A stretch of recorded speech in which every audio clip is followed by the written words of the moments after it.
Hey everybody, this is Jesse again from JH Restorations, and I'd like to give you a little more detail on a 69 Beaumont Jesezgrl that we've got here. The car's going to be going across the block at Barrett-Jackson, so we figured we'd give everybody a little bit more information about what a Beaumont really is. Beaumonts were built in Canada by GM of Canada in Oshawa. They were built as the Canadian sister car to the Chevelle. Both vehicles were built in Canada, but the closest car that this resembles is the 69 Malibu / Chevelle two-door V8 hardtop coupe. Of which the Chevelles, there's 280,000 Chevelles built, but if you look at the Beaumonts, there's just over 4,000 of them built. So if you look at the Canadian climate, most of these cars are destroyed and gone, so it makes these cars pretty rare as compared to their American counterparts of the Chevelle.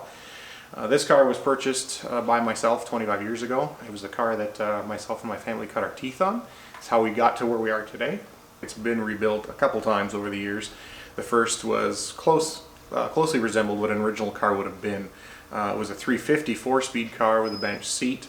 It was then converted to a 400 4-speed car with bucket seats, and then the last time around we turned it into a pro touring machine. It's LS powered, 4-speed automatic, and the full chassis has been done. So I'll give you guys a little bit of background about what this vehicle is.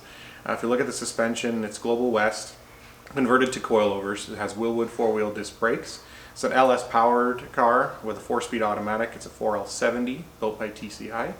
This chassis has been all boxed and braced. It is a factory chassis car. Most guys at the time were just running factory chassis, so when we built them it was based off a factory chassis.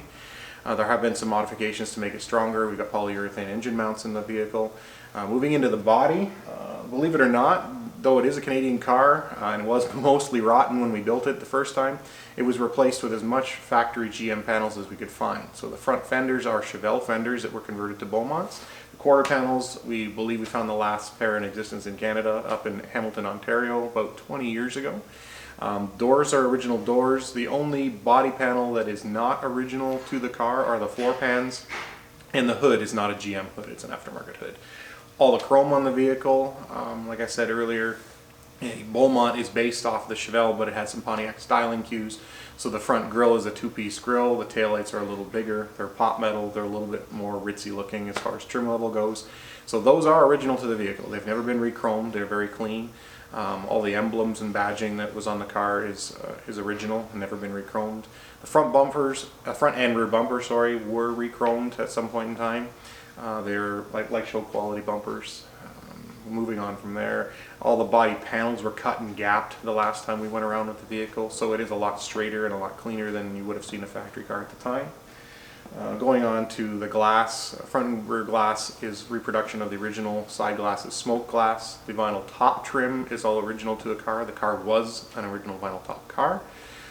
And then when you go into the interior trim, again, the Beaumont shared components with both Chevelles and their Pontiac sisters, the GTOs. So the dash is out of a GTO.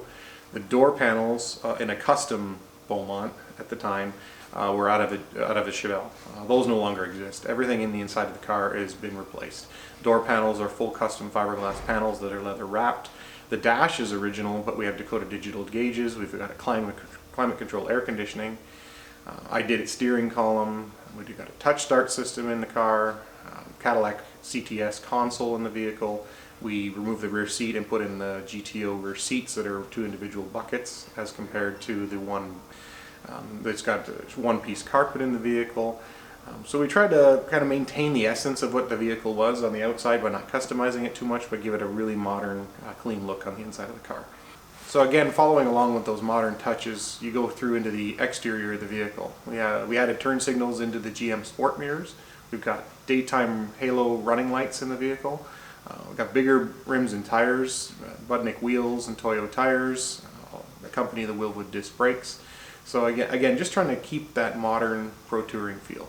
The really classic lines of the vehicle, but totally modern on the inside and underneath.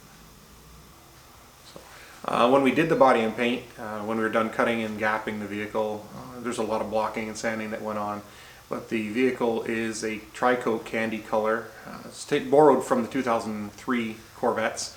We omitted the mid coat, changed the red so it's a deeper ruby red to try to make it pop more in the sun. It's just a really nice looking color, Canadian in essence, very red. You see with the car, everything's nice and clean, detailed and shiny.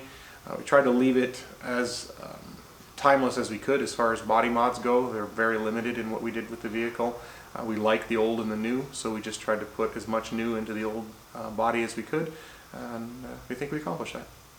Hope you guys enjoy the car. Hope you guys enjoyed the video. If you have any other questions, send us a message and we'll do what we can. Thanks.